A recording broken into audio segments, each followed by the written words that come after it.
What if the key to true power lies not in what you do, but in what you choose not to react to? Marcus Aurelius once said, "You have power over your mind, not outside events." Realize this and you will find strength. This simple yet profound idea is at the heart of Stoic philosophy, and it's the foundation of why being hard to offend can make you truly powerful. Think about it. When someone tries to provoke you, insult you, or throw you off balance, the real test isn't in their words or actions, it's in how you respond. Or better yet, how you don't respond. In this video, we're going to explore how cultivating emotional resilience, practicing cognitive detachment, and embracing inner freedom can transform the way you navigate life's challenges. These aren't just abstract ideas, they're practical tools that can help you stay calm, focused, and unshakable, no matter what comes your way. By the end, you'll see why being hard to offend isn't about suppressing your emotions or ignoring the world around you. It's about reclaiming your power and choosing where to direct your energy. So, let's dive in and uncover the Stoic mindset that can help you rise above the noise and thrive in any situation. At the core of Stoicism lies a powerful idea, emotional resilience. But what does that really mean? In simple terms, emotional resilience is the ability to stay steady and composed even when life throws its hardest punches. It's not about being emotionless or indifferent, it's about maintaining your inner calm and clarity, no matter what's happening around you. Seneca, one of the great Stoic philosophers, put it this way: "We suffer more often in imagination than in reality." In other words, it's not the event itself that causes us pain, but how we interpret and react to it. Emotional resilience is the shield that protects us from unnecessary suffering. Imagine this: you're at work and a colleague criticizes your project in front of the team. Your first instinct might be to feel hurt, defensive, or even angry. But what if, instead of reacting impulsively, you paused and asked yourself, is this criticism valid? Can I learn from it? Or is this person simply projecting their own frustrations? By stepping back and reframing the situation, you take control of your emotions rather than letting them control you. That's emotional resilience in action. It's the ability to endure without being overwhelmed, to face challenges without losing your balance.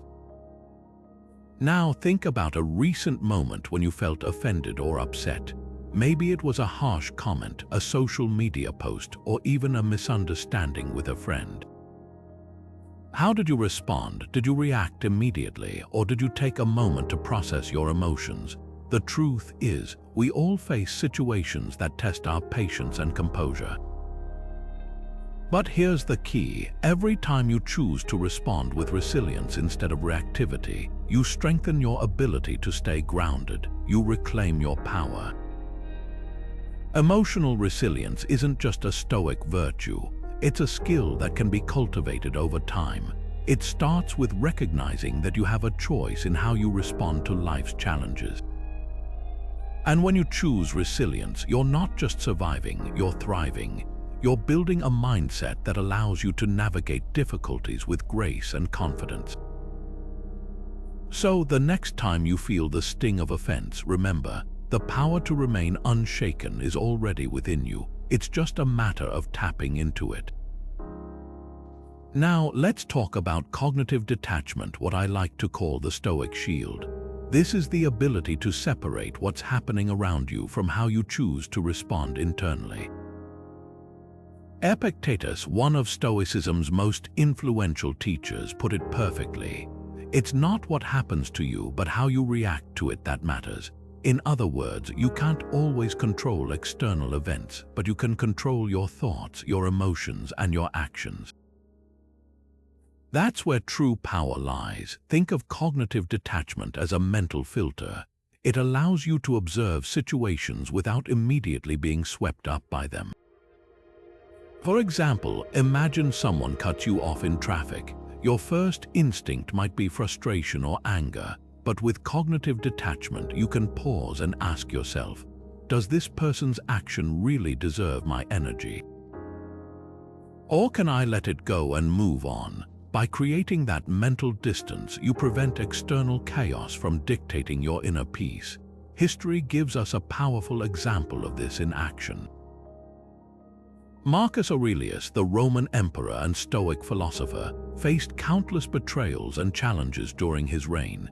Yet he remained steadfast, not because he was immune to pain, but because he practiced cognitive detachment. He understood that people's actions were beyond his control, but his response was entirely his own. This mindset allowed him to lead with wisdom and composure, even in the face of adversity. So, what can you detach from in your own life? Maybe it's a toxic comment online, a disagreement with a loved one, or even the pressure to meet societal expectations. The key is to recognize that these external factors don't have to define your internal state. When you detach from what you can't control, you free yourself to focus on what truly matters: your values, your goals, and your peace of mind. Cognitive detachment isn't about ignoring reality or becoming indifferent. It's about choosing where to invest your energy. It's about realizing that you don't have to react to every provocation or let every setback derail you. By practicing this Stoic shield, you become less reactive, more intentional, and ultimately more powerful. So, the next time life throws something your way, ask yourself, what can I control here? And what can I let go of? That simple shift in perspective can change everything. Offense is a choice, not a fact. Let that sink in for a moment. The Stoics believed that nothing in the external world has the power to offend us unless we allow it to.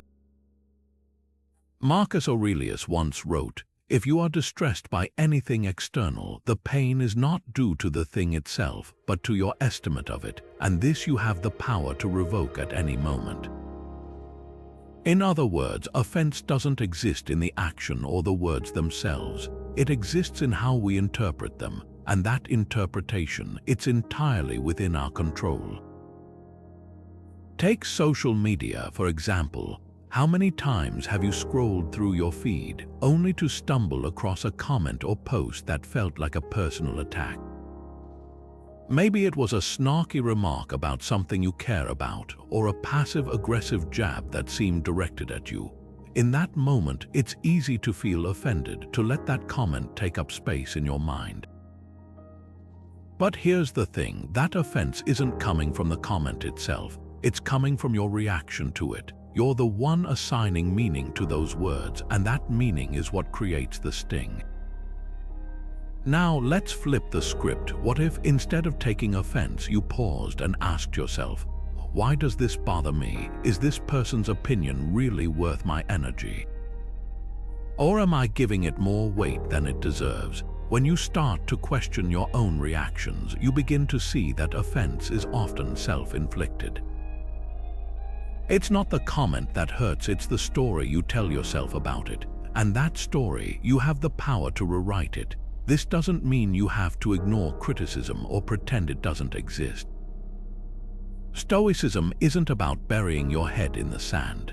It's about discerning what's worth your attention and what's not. It's about recognizing that you can't control what others say or do, but you can control how you respond. And when you choose not to take offense, you're not just protecting your peace, you're reclaiming your power. So, the next time you feel that familiar pang of offense, take a step back. Ask yourself, is this worth my energy, or am I creating my own suffering? By questioning your reactions, you'll start to see that offense is often an illusion, a story you tell yourself that you have the power to change. And when you realize that, you'll find a newfound sense of freedom. You'll no longer be at the mercy of other people's words or actions. Instead, you'll be in control of your own mind, your own emotions, and your own life. And that, my friends, is true power. Imagine having a fortress within your mind, a place so strong, so unshakable, that no insult, criticism, or external chaos could ever breach its walls.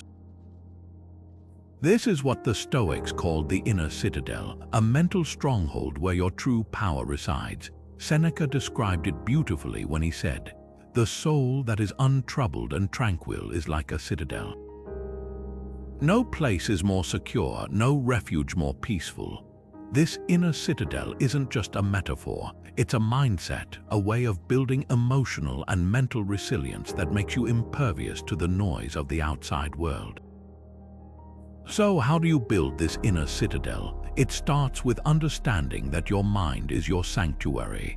Just as a fortress has walls to protect it from invaders, your inner citadel is built through practices that strengthen your mental resilience.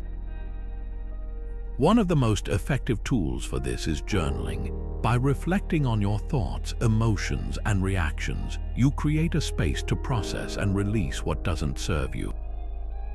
It's like reinforcing the walls of your citadel brick by brick, day by day. Here's a practical tip. At the end of each day, take a few minutes to write down what challenged you and how you responded. Did you react impulsively, or did you pause and choose a more thoughtful approach? Over time, this practice helps you identify patterns in your behavior and gives you the clarity to respond with intention rather than emotion. It's a simple yet powerful way to fortify your inner citadel and ensure that external insults or provocations lose their power over you. Now, let's bring this concept to life. Picture your inner citadel as a place of calm and clarity. When someone tries to offend or upset you, visualize their words bouncing harmlessly off the walls of your fortress. They can't touch you because you've built a space within yourself that's untouchable. This isn't about ignoring the world or pretending everything is perfect. It's about creating a mental refuge where you can retreat, regroup, and respond from a place of strength rather than reactivity.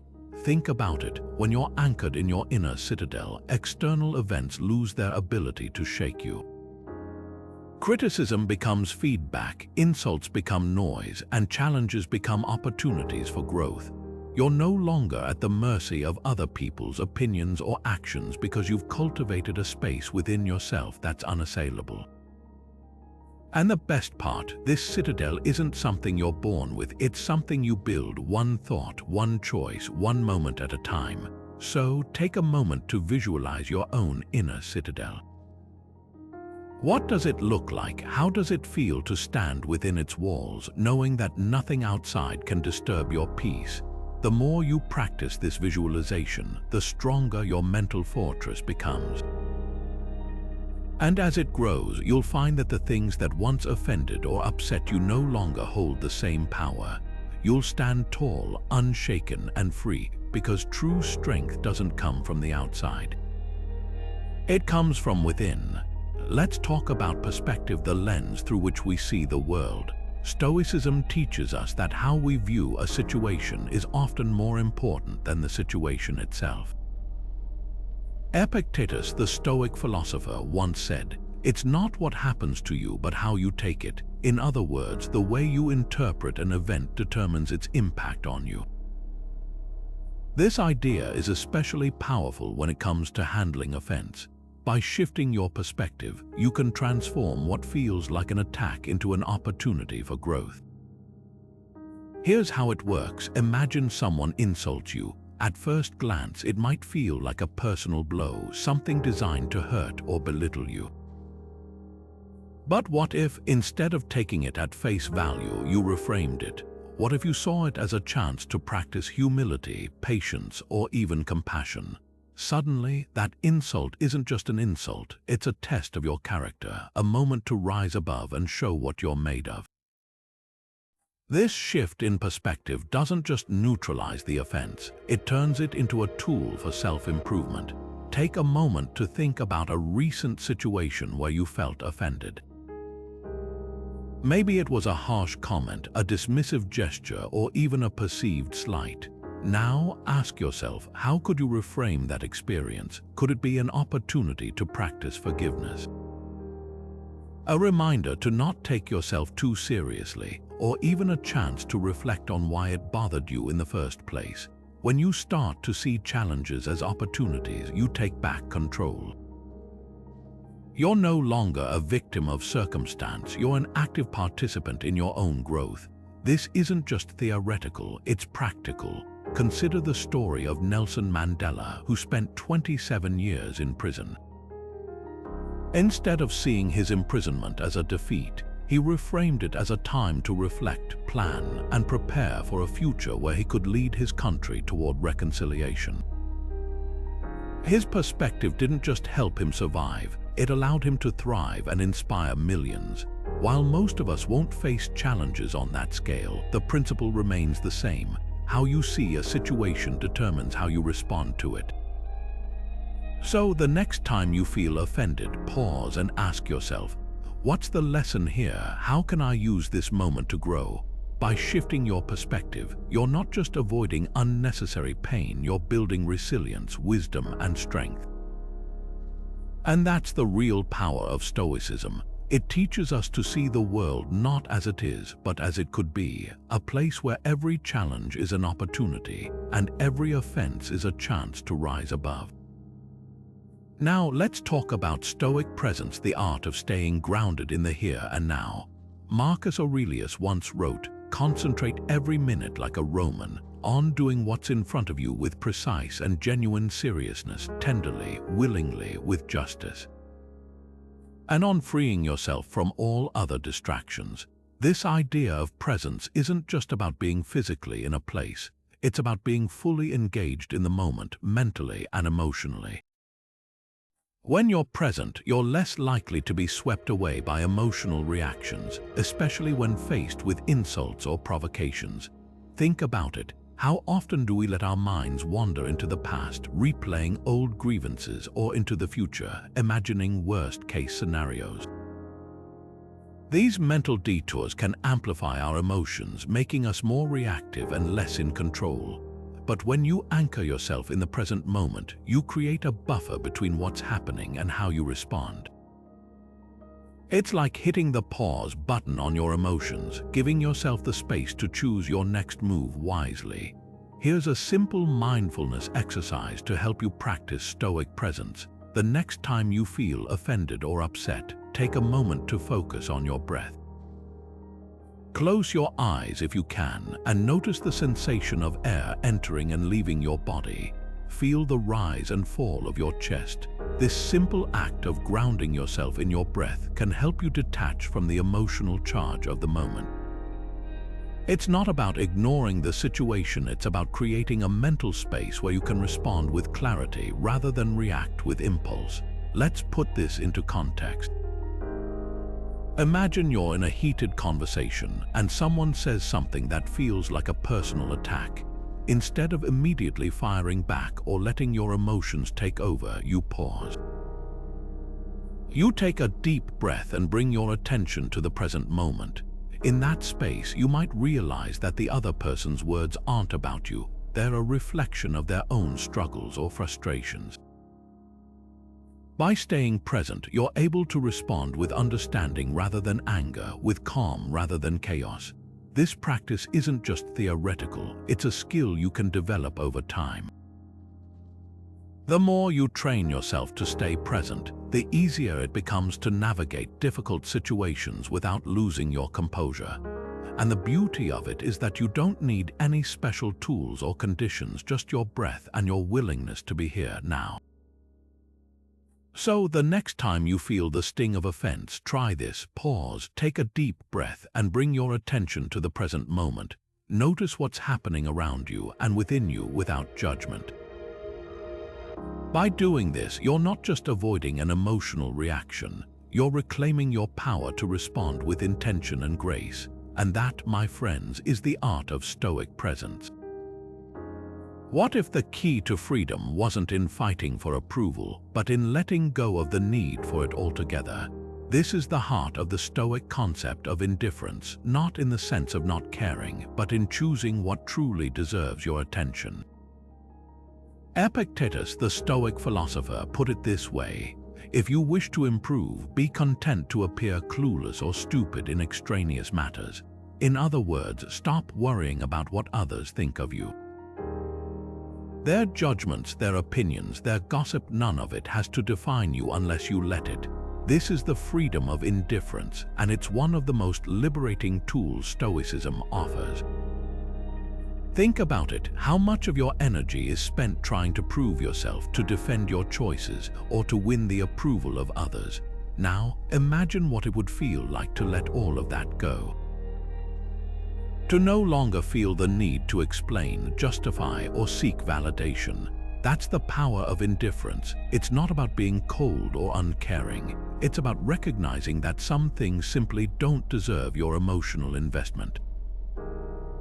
And when you stop giving them power, you reclaim your own. Let's take gossip as an example. We've all been there. Someone spreads a rumor about you, and suddenly it feels like the world is watching, waiting for your reaction.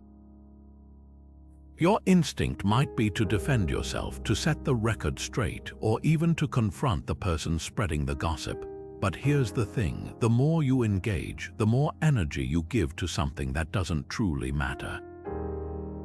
Indifference, on the other hand, is like a shield. When you choose not to react, the gossip loses its power. It fades away because it no longer has fuel to burn. This doesn't mean you have to ignore everything or pretend it doesn't exist. Stoicism isn't about denial, it's about discernment. It's about asking yourself, does this really matter? Is this worth my time and energy? And more often than not, the answer is no.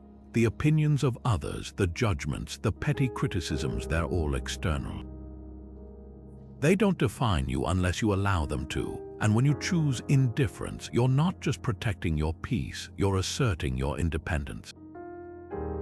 So what can you afford to be indifferent about? Maybe it's a coworker's snide comment, a stranger's judgmental glance, or even the pressure to conform to societal expectations.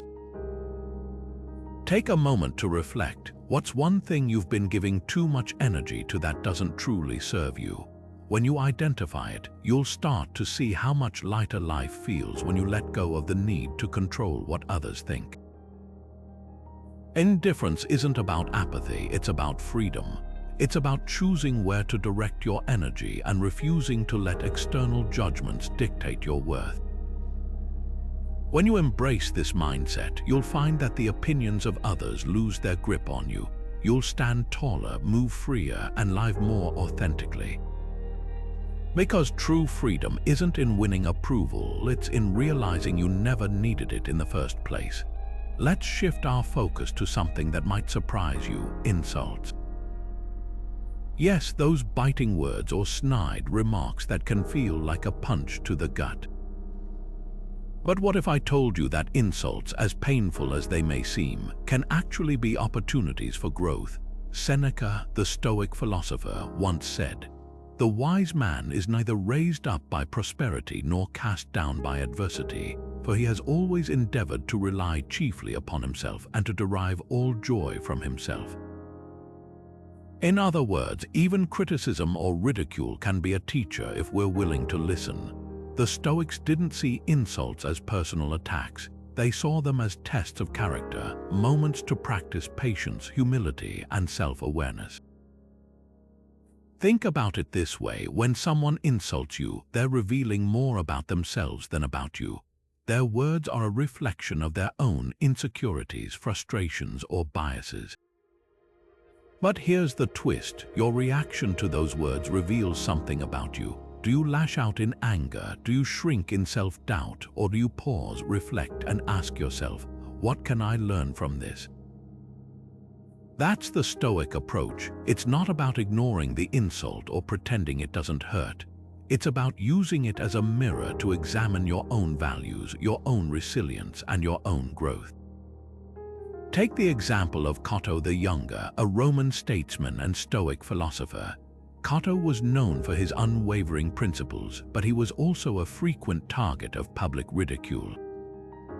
On one occasion, a man spat in his face during a heated debate.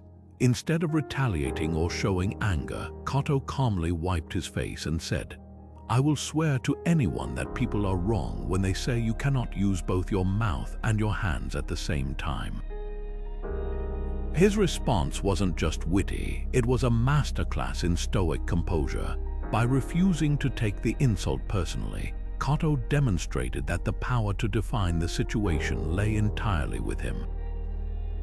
So, how can you apply this in your own life? The next time someone insults you, try this. Instead of reacting immediately, take a moment to detach. Ask yourself, what's really happening here?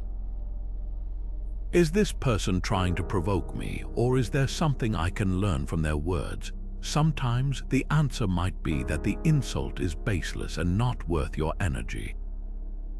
Other times, it might reveal a blind spot or an area where you can improve. Either way, you're turning a potentially negative experience into a moment of self-reflection and growth. This doesn't mean you have to accept every insult as truth.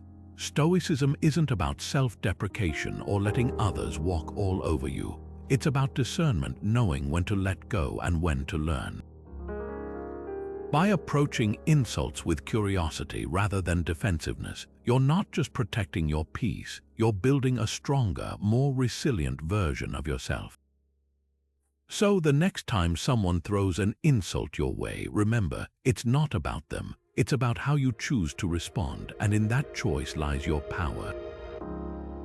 Now, let's explore a powerful Stoic tool that can help you prepare for life's inevitable challenges: Premeditatio Malorum, or the premeditation of evils.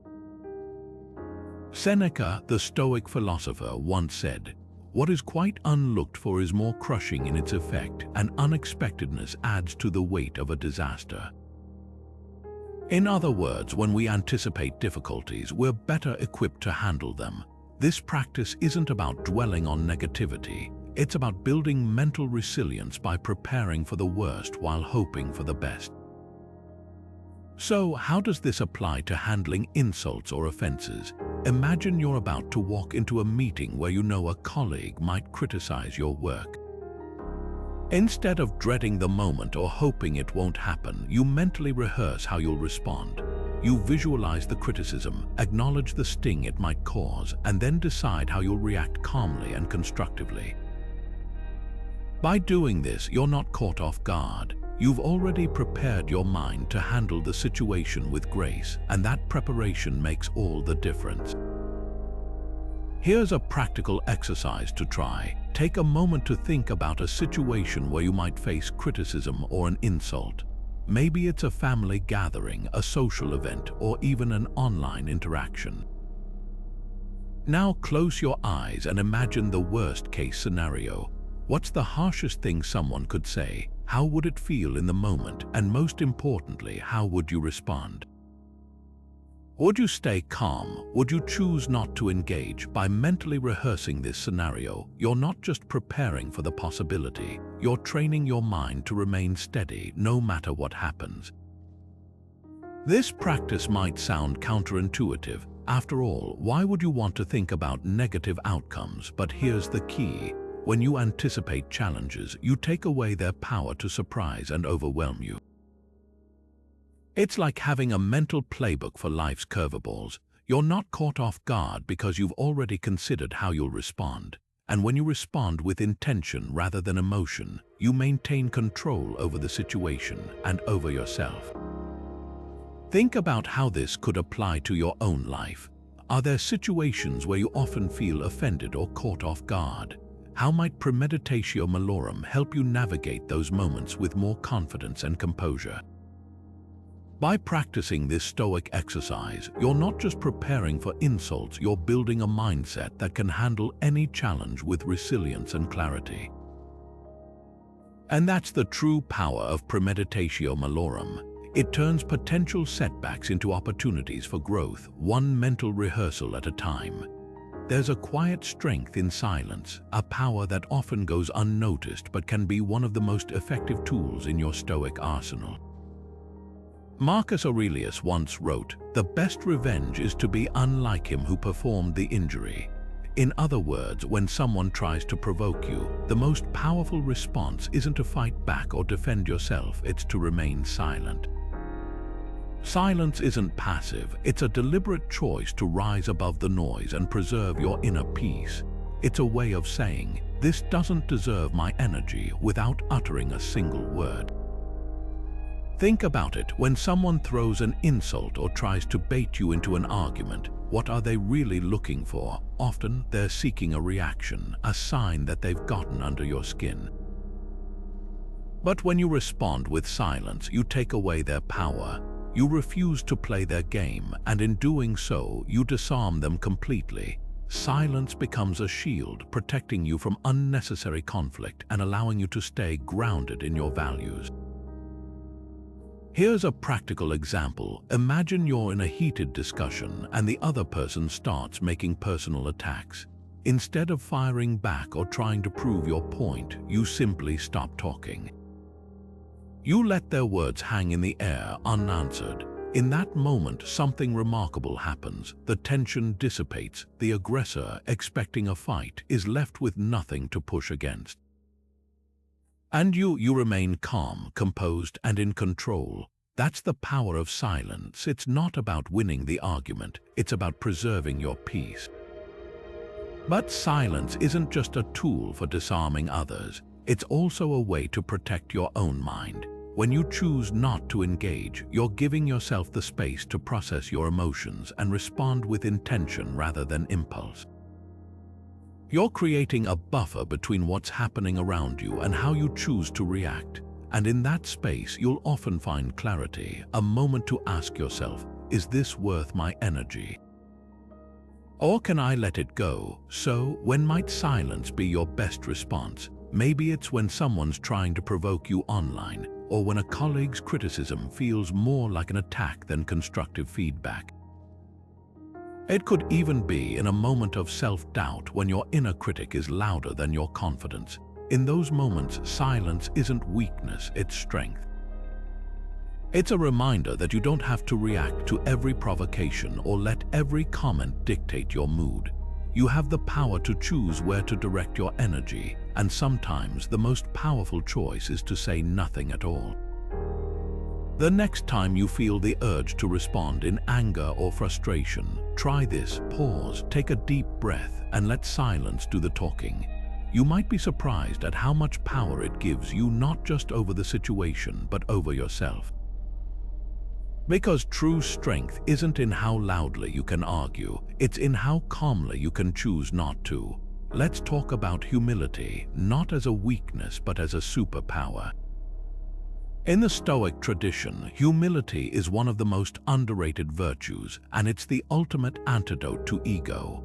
Epictetus, the Stoic philosopher, warned, "It is impossible for a man to learn what he thinks he already knows." In other words, pride blinds us. It makes us defensive, reactive, and vulnerable to offense. But humility opens our eyes. It allows us to see insults for what they truly are: small, insignificant, and often irrelevant to our growth. Think about it. When someone criticizes you, what's the first thing that happens? Your ego flares up. You feel attacked, misunderstood, or even humiliated. But what if, instead of letting your ego take the wheel, you paused and asked yourself, is there truth in this? Can I learn something here? That's humility in action. It's not about agreeing with every critique or letting others walk all over you. It's about being open to the possibility that you don't have all the answers, and that's okay. In fact, it's more than okay, it's liberating. Here's a practical example. Imagine you're presenting a project at work and a colleague points out a flaw in your approach. Your first instinct might be to defend your work, to explain why they're wrong, or to dismiss their feedback altogether. But what if instead you took a deep breath and said, "Thank you for pointing that out. I'll take a closer look." That simple act of humility doesn't just diffuse tension, it transforms the situation. It turns a potential conflict into an opportunity for growth. And the best part, it takes the sting out of the criticism because you're no longer seeing it as an attack. You're seeing it as a chance to improve. Now, let's take this a step further. What if humility could also help you handle insults? Imagine someone calls you a name or makes a snide remark. Instead of firing back or letting it ruin your day, you pause and think, this says more about them than it does about me. Humility allows you to detach from the insult, to see it as a reflection of the other person's struggles rather than a judgment on your worth. It's like putting on a pair of glasses that lets you see the bigger picture, one where petty comments don't hold much weight. So, how can you cultivate this kind of humility in your own life? Start by reflecting on your reactions. The next time you feel offended, ask yourself, why does this bother me? Is my ego getting in the way, or is there something here I can learn? By practicing this kind of self-awareness, you'll start to see that humility isn't about shrinking yourself, it's about expanding your perspective. It's about realizing that you don't have to win every argument or prove yourself to everyone. Sometimes the most powerful thing you can do is simply let go. Humility isn't just a Stoic virtue, it's a tool for resilience. It helps you navigate life's challenges with grace, to see criticism as feedback, and to rise above the noise of petty insult. And when you embrace it, you'll find that the things that once offended you no longer have the same power. You'll stand taller, not because you're defending your ego, but because you've learned to see beyond it. And that, my friends, is the true strength of humility. Let's talk about control, or rather, the illusion of it. One of the most transformative ideas in Stoicism is the concept of the dichotomy of control. Epictetus, the Stoic philosopher, put it simply, some things are within our power and some things are not. At first glance, this might sound obvious, but when you really sit with it, it's a game changer. The truth is, we often waste so much energy trying to control things that are completely outside our influence: other people's opinions, their actions, even the weather. But Stoicism teaches us to redirect that energy toward what we can control: our thoughts, our reactions, and our choices. Here's why this matters when it comes to handling insults. When someone says something hurtful, it's easy to feel like you've lost control, like their words have power over you. But the reality is, you can't control what they say. What you can control is how you respond. Do you let their words define you, or do you choose to see them as just noise, something that doesn't have to disrupt your inner peace? This shift in focus from what you can't control to what you can is the key to reducing the impact of external insults. It's like putting up a mental filter that lets in only what truly matters. Let's make this practical. Try this exercise. Grab a piece of paper and draw a line down the middle. On one side, write down the things you can control: your attitude, your effort, your reactions. On the other side, list the things you can't control: other people's opinions, their actions, the past, the future. This simple act of categorization can be incredibly clarifying. It helps you see where your energy is best spent and where it's being wasted. And when you start to focus on what's within your control, you'll find that insults and criticisms lose their sting.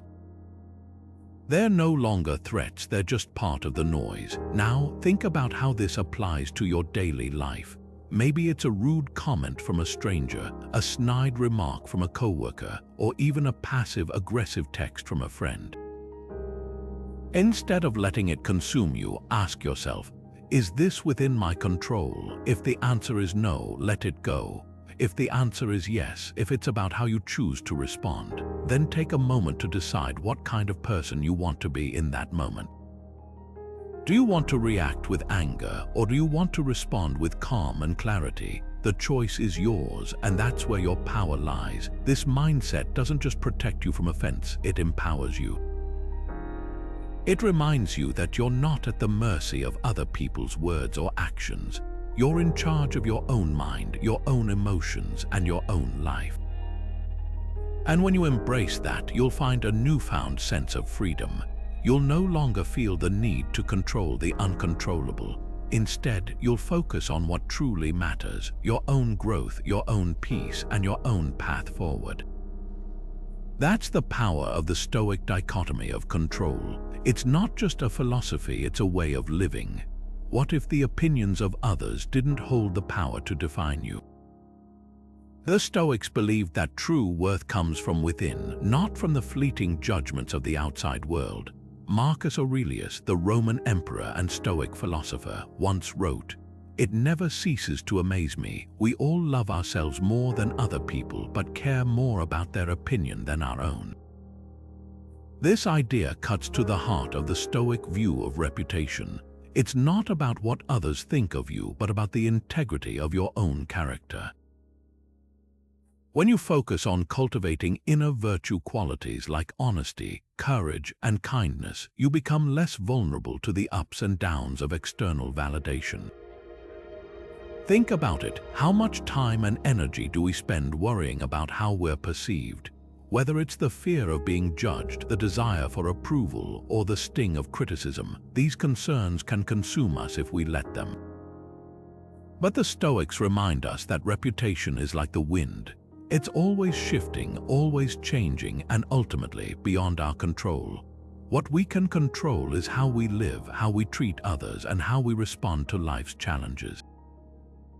When you anchor your sense of self in these internal qualities, the opinions of others lose their grip on you. Take the example of a public figure facing slander.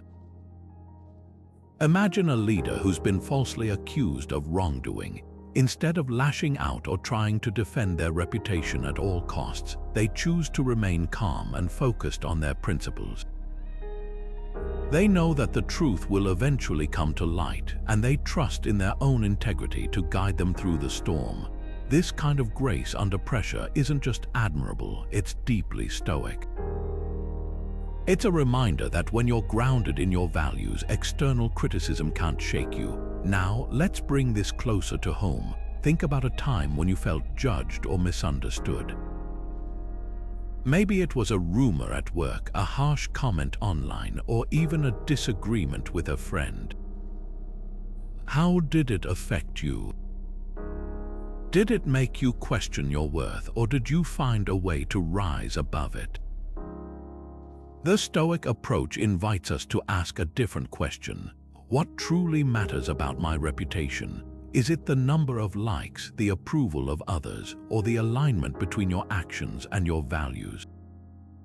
When you shift your focus from external validation to internal integrity, you'll find that the opinions of others carry far less weight. This isn't about ignoring criticism or pretending it doesn't exist. It's about discerning what's worth your attention and what's not. Constructive feedback can help us grow, but baseless judgments, they're just noise. By embracing the Stoic view of reputation, you're not just protecting your peace, you're reclaiming your power. You're choosing to define yourself by your character, not by the fleeting opinions of others. And in that choice lies a profound sense of freedom. So, the next time you feel the weight of someone else's judgment, pause and ask yourself, what do I value most about myself? Is it my reputation, or is it the person I'm striving to become? When you focus on the latter, you'll find that the former matters far less, because true worth isn't found in the applause of others. It's found in the quiet confidence of knowing you're living with integrity, no matter what anyone else thinks.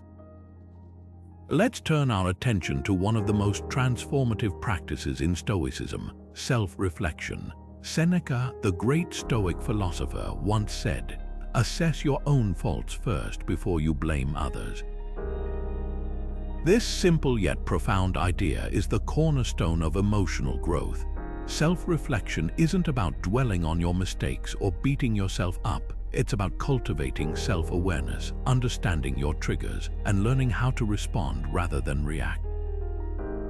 When you take the time to examine your own thoughts and emotions, you begin to see that the sting of offense often comes from within, not from the outside. Here's how it works. Imagine someone says something that upsets you. Instead of immediately blaming them or feeling hurt, you pause and ask yourself, why does this bother me? Is there something here I need to address within myself? This shift in focus from the other person to your own reactions can be incredibly liberating. It allows you to take ownership of your emotions and, in doing so, reduces their power over you. self-reflection is like holding up a mirror to your mind, helping you see the patterns and beliefs that shape your responses. And when you understand those patterns, you can start to change them. Let's make this practical. Try this journaling prompt. Think about a recent situation where you felt offended or upset. Write down what happened, how you reacted, and why you think it affected you. Then ask yourself, was my reaction justified? Could I have responded differently? What can I learn from this experience? This exercise isn't about judging yourself, it's about gaining insight. The more you practice this kind of self-reflection, the more you'll notice a shift in how you handle challenges. You'll start to see that the power to change your emotional responses lies within you, not in the actions of others. Now, let's take this a step further. What if self-reflection became a daily habit? Imagine starting or ending each day with just 5 minutes of quiet introspection. You could ask yourself questions like, what did I do well today? Where did I struggle? How can I improve tomorrow? Over time, this practice builds emotional resilience. It helps you become more aware of your thoughts and feelings, so you're less likely to be caught off guard by insults or criticism. You'll start to see that the things that once offended you are often reflections of your own insecurities or fears, and when you address those, the sting of offense loses its power.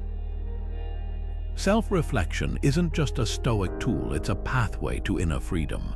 It teaches you to take responsibility for your emotions, to learn from your experiences, and to grow stronger with each challenge. And the best part, it's something you can start today. All you need is a notebook, a quiet moment, and the willingness to look within. So why not give it a try? Take a few minutes to reflect on your day and see what insights you uncover. You might just find that the key to emotional resilience has been within you all along. Letting go. It's a phrase we hear often, but what does it truly mean, and why is it so powerful? Epictetus, the Stoic philosopher, once said, "Make the best use of what is in your power and take the rest as it happens." At its core, letting go isn't about giving up or surrendering. It's about reclaiming your power. It's about recognizing that some things are beyond your control and choosing to release them rather than allowing them to weigh you down. When you hold onto offense, resentment, or grievances, you're not punishing the person who hurt you. You're chaining yourself to the past, and that's where the Stoic art of letting comes in. It's a way to free yourself from what no longer serves you. Think about it this way: when someone offends or wrongs you, the initial sting is natural. But what happens next is up to you. Do you replay the moment in your mind, letting it fester and grow? Or do you acknowledge the hurt, learn from it, and then let it go? Holding onto offense doesn't just drain your energy, it weakens your ability to move forward. It keeps you stuck in a cycle of negativity where the past dictates your present. But when you choose to let go, you're not ignoring the pain, you're refusing to let it define you. You're choosing to focus on what you can control, your thoughts, your actions, and your future. Here's a practical exercise to help you practice the art of letting go. Grab a piece of paper and write down everything that's been weighing on you. Maybe it's a hurtful comment, a past mistake, or a grudge you've been carrying. Be honest and specific. Once you've written it all down, take a moment to reflect on each item. Ask yourself, is this within my control? Can I change it, or is it time to release it? Then, when you're ready, burn the paper. Watch as the flames consume the words, symbolizing your decision to let go. This act isn't just symbolic, it's a physical reminder that you have the power to release what no longer serves you. Now, let's bring this closer to home. What's one thing in your life that you've been holding on to? Maybe it's a criticism that's been replaying in your mind, a disagreement that's left you feeling bitter, or even a regret that's been holding you back. Whatever it is, take a moment to consider, what would it feel like to let it go, not to forget it, but to release its grip on you? When you choose to let go, you're not just freeing yourself from the past, you're creating space for growth, peace, and new possibilities. Letting go isn't easy, and it's not something that happens overnight. It's a practice, a skill that you cultivate over time. But with each step, you'll find that the weight of offense and resentment becomes lighter. You'll start to see that the power to move forward, to thrive, and to live fully is already within you. It's just a matter of choosing to release what no longer serves you. So, what will you let go of today? The choice is yours, and in that choice lies your freedom. Gratitude might not be the first thing that comes to mind when you think of Stoicism, but it's a cornerstone of the philosophy, and for good reason. Marcus Aurelius once wrote, "When you arise in the morning, think of what a precious privilege it is to be alive, to breathe, to think, to enjoy, to love." This simple yet profound idea is at the heart of Stoic gratitude. It's about shifting your focus from what's wrong in your life to what's right. When you practice gratitude, you're not ignoring challenges or pretending everything is perfect. You're choosing to see the good, even in the midst of difficulty, and that shift in perspective, it's transformative. Think about it. When you're caught up in feeling offended or wronged, your mind tends to fixate on the negative. You replay the insult, dwell on the criticism, or stew over the injustice, but gratitude interrupts that cycle. It redirects your attention to the things that bring you joy, peace, or meaning. It's like flipping a mental switch. Instead of focusing on what's lacking, you start to notice what's abundant, and in doing so, you build emotional resilience. Gratitude doesn't just make you feel better in the moment, it strengthens your ability to handle whatever comes your way. Here's an example. Imagine you're stuck in traffic, running late for an important meeting. Your first instinct might be frustration or anger. But what if, instead of cursing the situation, you took a moment to appreciate the fact that you have a car, a job to go to, and the health to get there? Suddenly, the traffic isn't just an inconvenience, it's a reminder of the privileges you often take for granted. This shift doesn't erase the challenge, but it puts it in perspective. It reminds you that even in difficult moments, there's something to be grateful for. Now, let's bring this into your own life. Take a moment to think about 3 things you're grateful for today. They don't have to be grand or life-changing. They could be as simple as a warm cup of coffee, a kind word from a friend, or the fact that you woke up this morning. When you start to notice these small blessings, you'll find that the sting of offense loses its grip. Gratitude doesn't just soften the blow of life's challenges, it helps you rise above them.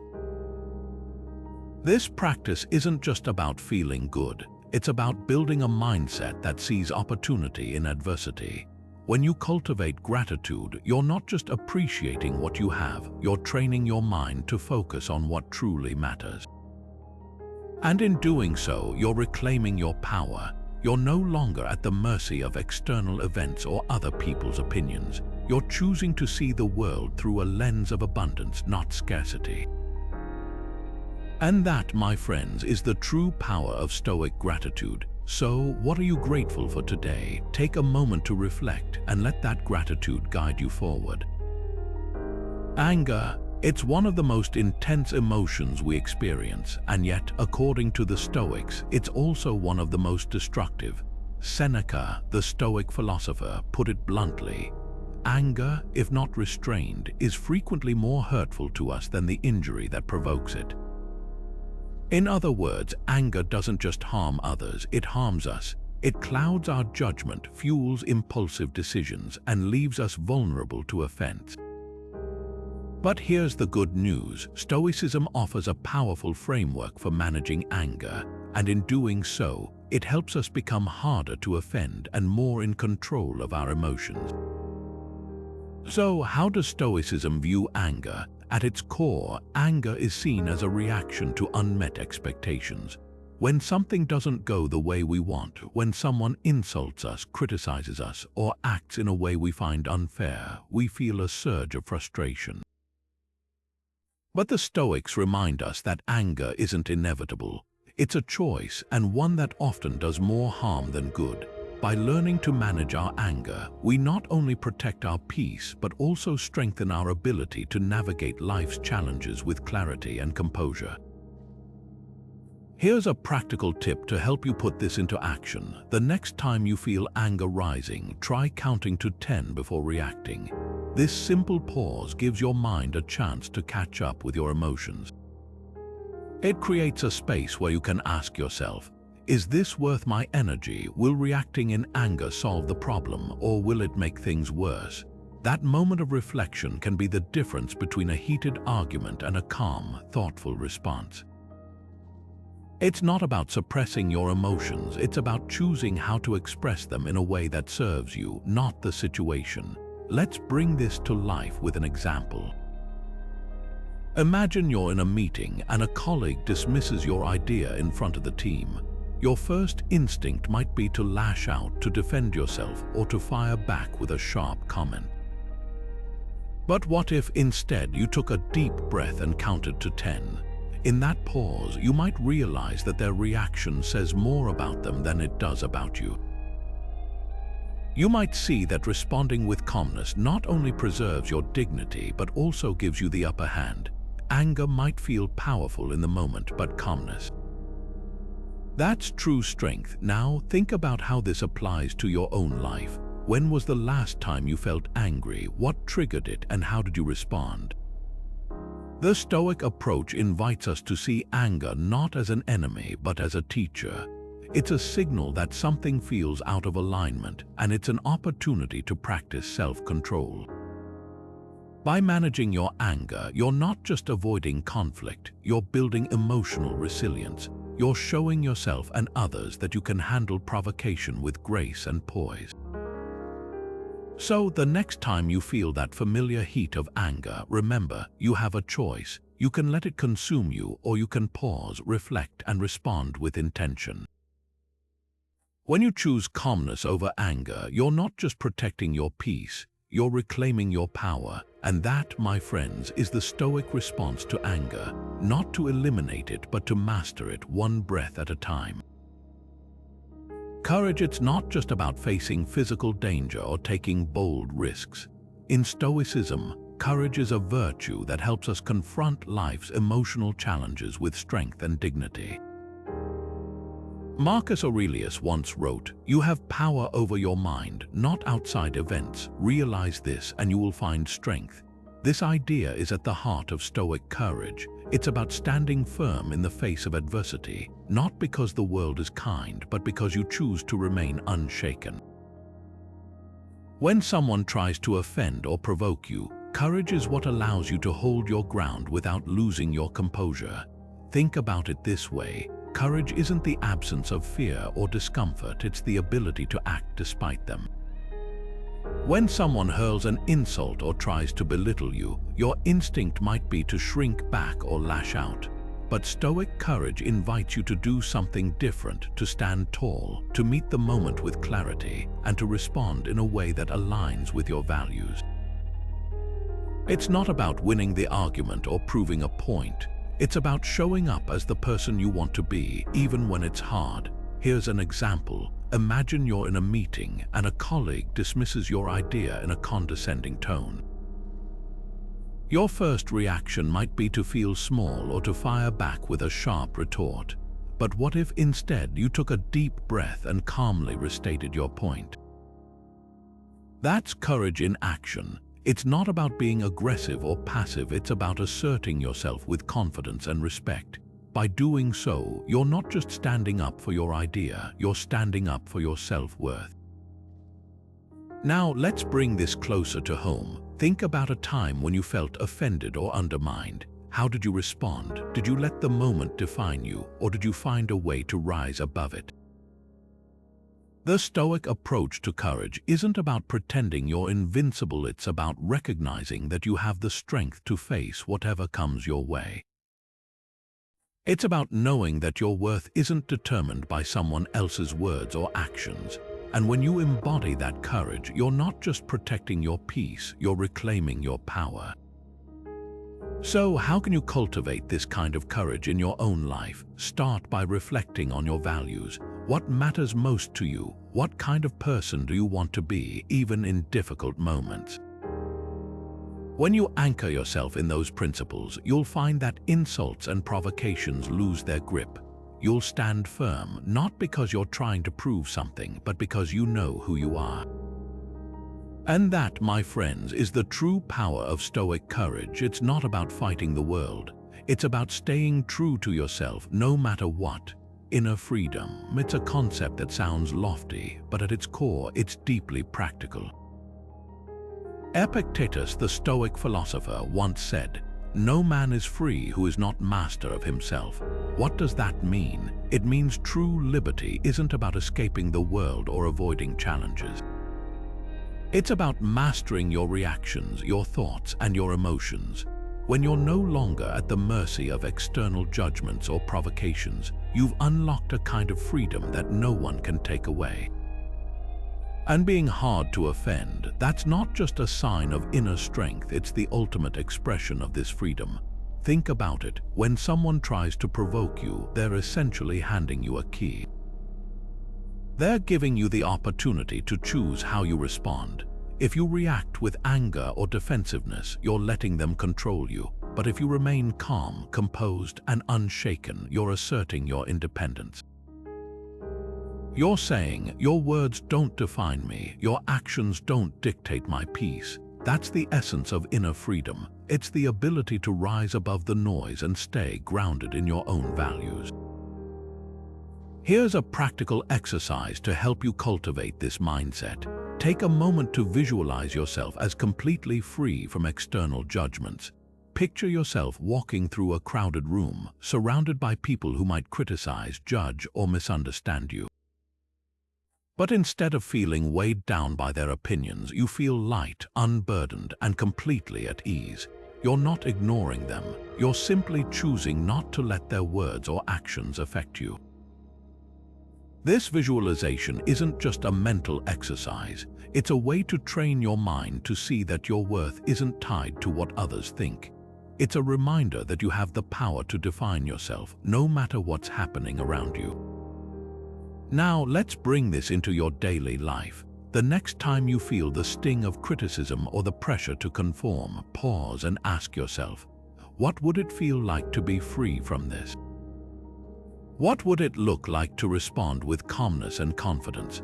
By practicing this kind of mental freedom, you're not just protecting your peace, you're building a mindset that thrives in any situation. You're creating a space within yourself where external judgments can't reach, and that's where true power lies. So how can you start pursuing this inner freedom today? Begin by recognizing that every challenge, every insult, every moment of discomfort is an opportunity to practice. It's a chance to choose your response, to assert your independence, and to strengthen your inner citadel. The more you practice, the more you'll find that the things that once offended you no longer hold the same power. You'll stand taller, move freer, and live more authentically because true freedom isn't found in the absence of challenges. It's found in the way you rise above them. The ripple effect of a Stoic mindset is one of its most profound yet often overlooked aspects. Seneca once said, "A good person dyes events with their own color," and turns whatever happens to their own benefit. This idea captures the essence of how Stoic power doesn't just transform you, it influences everyone around you. When you embody calmness, resilience, and emotional control, you become a living example of what's possible. People notice, they're drawn to your steadiness, your ability to navigate challenges without losing your footing. And in doing so, you inspire them to do the same. Think about it. When you remain unshaken in the face of criticism or conflict, you're not just protecting your own peace, you're setting a standard for others. Imagine you're in a heated team meeting and tensions are running high. Voices are raised, fingers are pointed, and the room feels charged with frustration. But instead of adding to the chaos, you stay calm, you listen, you respond thoughtfully, not reactively. what happens next? Others begin to mirror your composure. The energy in the room shifts, your calmness becomes contagious, and suddenly, what could have been a destructive argument turns into a productive conversation. That's the ripple effect of Stoic power in action. This isn't just about avoiding conflict, it's about creating a space where others feel safe to rise above their own emotional reactions. When you're hard to offend, you give people permission to do the same. You show them that it's possible to face challenges with grace, to respond to provocation with clarity, and to prioritize what truly matters over petty disputes. And in doing so, you become a catalyst for positive change, not just in your own life, but in the lives of those around you. Now, consider this. How might your Stoic power influence others in your own life? Maybe it's a coworker who's struggling with stress, a friend who's quick to anger, or even a family member who's caught in a cycle of negativity. By embodying the principles of Stoicism, by staying grounded, composed, and unshaken, you're not just improving your own experience. You're offering a blueprint for others to follow. You're showing them that there's another way to live, one that's rooted in inner strength rather than external validation. The beauty of this ripple effect is that it doesn't require grand gestures or dramatic actions.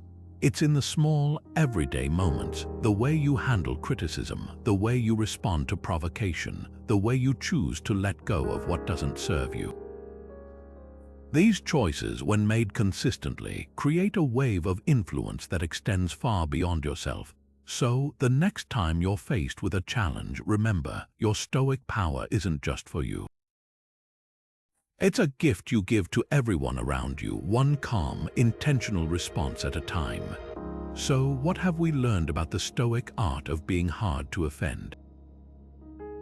At its core, it's about three key principles: emotional resilience, cognitive detachment, and inner freedom. Emotional resilience teaches us to stay steady in the face of life's storms, to endure without being overwhelmed. Cognitive detachment reminds us that we can't control what happens to us, but we can control how we respond. And inner freedom, that's the ultimate goal, the ability to rise above external judgments and live with unshakable peace. Together, these principles form a kind of Stoic superpower, one that allows you to navigate life's challenges with grace and confidence. Marcus Aurelius, the great Stoic emperor, once wrote, "You have power over your mind, not outside events." Realize this and you will find strength. This quote captures the essence of what we've explored today. Being hard to offend isn't about suppressing your emotions or ignoring the world around you. It's about reclaiming your power, the power to choose where to direct your energy, how to respond to challenges, and ultimately, how to define your own worth. It's about realizing that the opinions of others, the insults, the criticisms, they don't have to control you. You have the ability to rise above them, to stay grounded in your values, and to live with a sense of inner freedom that no one can take away. Now it's your turn to put these principles into practice. Start small. The next time you feel the sting of offense, pause, take a deep breath, ask yourself, is this worth my energy? Or can I let it go? Over time, these small choices will add up, building your emotional resilience, strengthening your cognitive detachment, and deepening your sense of inner freedom. Remember, this isn't about becoming invincible, it's about becoming unshakable. It's about living with intention, clarity, and peace, no matter what life throws your way. Before we wrap up, I'd love to hear from you. How do you handle situations where you feel offended or provoked? What strategies have helped you stay calm and composed? Share your thoughts in the comments below. I'm always eager to learn from your experiences. And if you found this video helpful, don't forget to like, subscribe, and share it with someone who could use a little Stoic wisdom in their life. Together, we can build a community of resilience, strength, and inner freedom. Thanks for watching, and remember, the power to rise above offense is already within you. You just have to choose to